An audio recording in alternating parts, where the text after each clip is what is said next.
এই ছোট্ট মেয়েটাকে প্রথম কোলে নিতে ভয় পেতাম। আজও ক্লাস 3তে পড়ে।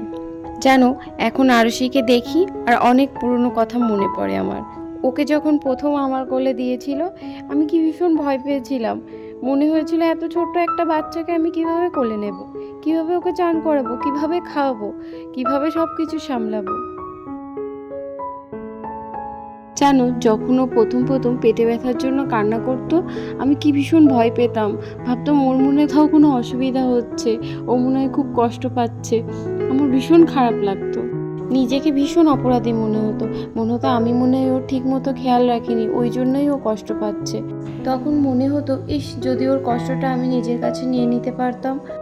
জানো তো, মা হওয়ার পর বুঝেছি সন্তানের কষ্ট দেখাচ্ছে বড় কষ্ট বোধহয় আর কিছু নেই।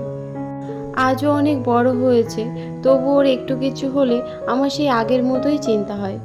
হয়তো এটাই মা হওয়ার সবচেয়ে বড় পরিচয়।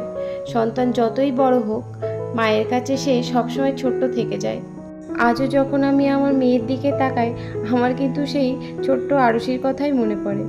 এখনও অনেক বড় হয়েছে, নিজের কাজ নিজেই করে, স্কুলে যায়, পড়াশোনা করে, নিজের মতো করে মতামত দেয়। মাঝে মাঝে ওর কথা শুনে অবাক হয়ে যায়।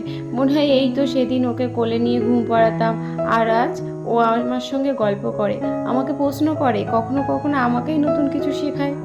সত্যিই সময়টা কত তাড়াতাড়ি চলে যায়, তাই না? মাঝে মাঝে জানো তো, খুব ইচ্ছা করে যদি সময়টাকে একটু ধরে রাখতে পারতাম। তারপর আবার মনে হয় ওর বড় হয়ে ওঠার প্রতিটা মুহূর্তের আলাদা সৌন্দর্য আছে। দিনের শেষে বুঝতে পারি, মা হওয়ার সবচেয়ে বড় সুখ হয়তো এটাই, সন্তানকে একটু একটু করে বড় হতে দেখা, আর সেই পথ চলার প্রতিটা মুহূর্ত নিজের হৃদয়ে জমিয়ে রাখা। যাই হোক, তোমাদের সাথে গল্প করতে করতেই আমার দিনের সব কাজ, এমনকি রান্নাটাও হয়ে গেল। রান্না করে পরিবারের সবাইকে খেতে দিতে পারলে আমার ভীষণ ভালো লাগে। হয়তো এটা একটা খুব সাধারণ ব্যাপার, কিন্তু পরিবারের সবাই তৃপ্তি করে খেলে মনটা ভরে যায়। এরপর সন্ধ্যাবেলায় মেয়ের স্কুলের প্রজেক্ট নিয়ে বসলাম।